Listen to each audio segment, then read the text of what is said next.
Going into the new school year, the school corporation has decided to crack down on the usage of phones during class time. Phones are to remain in backpacks at all times, except during lunch and before and after school. Some students enjoy the changes the school has decided to make, while other students think that the school is being too strict with the new policy. But why is the school implementing these rules?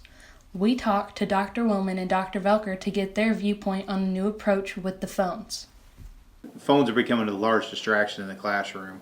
People wearing their earbuds in the classroom, and they think, that when a lecture is going on, teachers teaching class, that's okay to have their cell phone out. So we got together with the teachers last spring and decided that this is what we're going to do this fall. The school has provided phone jails that the students put their phones in at the beginning of the class, and they take them back at the end of the period.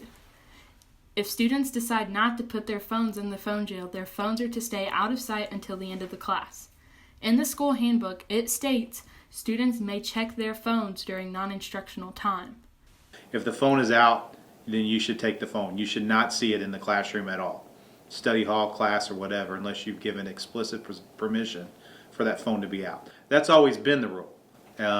It's just getting consistent enforcement of the rule among all teachers is what we're trying to do this year.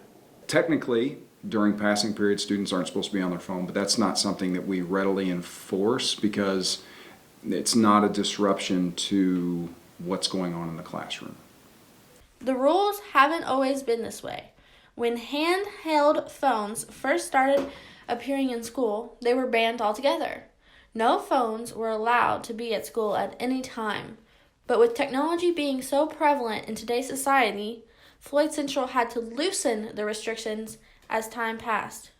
We tried to slowly integrate that with giving kids the opportunity to do that during lunchtime and then maybe during passing period, but of course that's bled into the instructional time and become a distraction.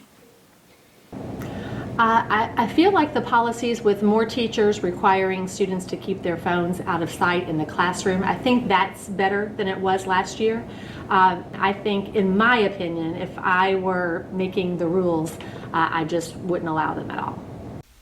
Floyd Central wants to involve the students as much as possible when it comes to phone regulations. Dr. Willman says he plans to form a student committee to discuss the topic and to decide if changes should be made.